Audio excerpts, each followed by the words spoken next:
Use locker থেকে সবাইকে স্বাগতম জানাচ্ছি। তো সবাই একটা বিষয় জানেন না যে আমাদের ইএমআই কিভাবে পূরণ করতে হয়। আমাদের কাস্টমারের সেটে আমরা ইএমআই ফর্মটা কিভাবে পূরণ করব এটা অনেকেই জানেন না।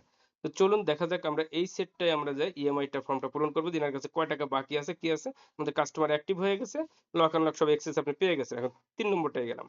দেখেন এবার যে আমরা ইএমআই ডিটেইলস উপর থেকে ফলো করেন একদম রাইট সাইডে ইএমআই ডিটেইলস এই লেখাটা ক্লিক করলাম। করার পর দেখেন এন্টার ইএমআই ডিটেইলস লেখা আসছে। এই এন্টার ইএমআই ডিটেইলস এ ক্লিক করলাম। প্রথমে এনআইডি কার্ড আপনি ভালো মনে করলে দিলে দিলেন, না দিলে না দিলেন, অপশনাল ঐচ্ছিক এটা। প্রোডাক্টের নাম এটা ভিভো Y19s প্রো লিখে দিলাম ৬,১২৮। প্রোডাক্ট প্রাইস এখানে আপনার প্রোডাক্ট প্রাইস আছে আমরা জানি ১৭,০০০ টাকা। এখন আপনি তো একটা অতিরিক্ত চার্জ করতেই পারেন। তো এখানে যদি আপনি এটার প্রোডাক্টের প্রাইস সাপোজ আপনি ধরলেন ৩,০০০ টাকা বেশি নিলেন তার কাছে বা ২,০০০ টাকা যাই নেন, এটা প্রাইস ধরলাম ১৯,০০০ টাকা। টোটাল যে অ্যামাউন্টটা গ্রান্ড অ্যামাউন্টটা আপনি নেবেন ওইটা প্রথমে লিখবো।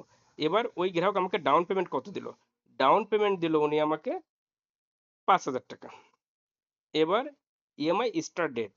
আমার ইএমআইটা আজকে ৫ তারিখ, আগামী মাসের ৫ তারিখ হতে পারে, ৮/৫ হতে পারে। আপনার সাথে যেটা কন্ট্যাক্ট থাকবে সেই ডেটটাই উনাকে দিবেন। আগের মাসের ৫ তারিখ। ওকে? দেন মান্থ ওয়াইজ না ডে? ডে ওয়াইজ আসলে সম্ভব না। Month wise, day wise collection সম্ভব না।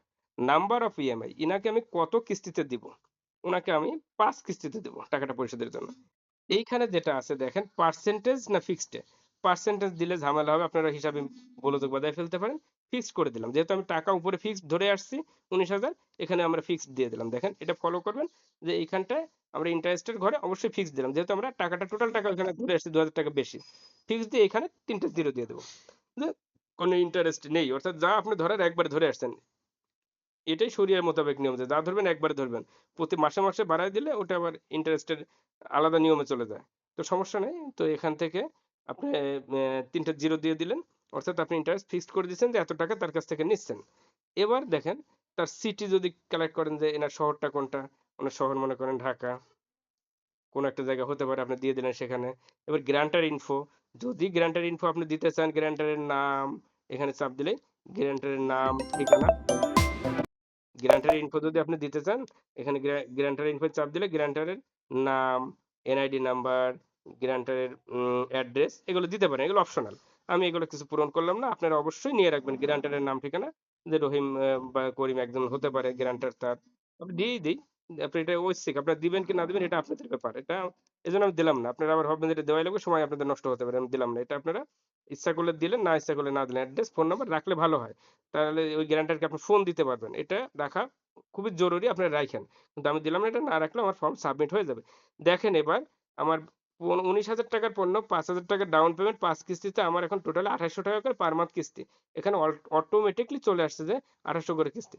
এবার আমি এটাকে আপডেট দিয়ে দেব সাবমিট।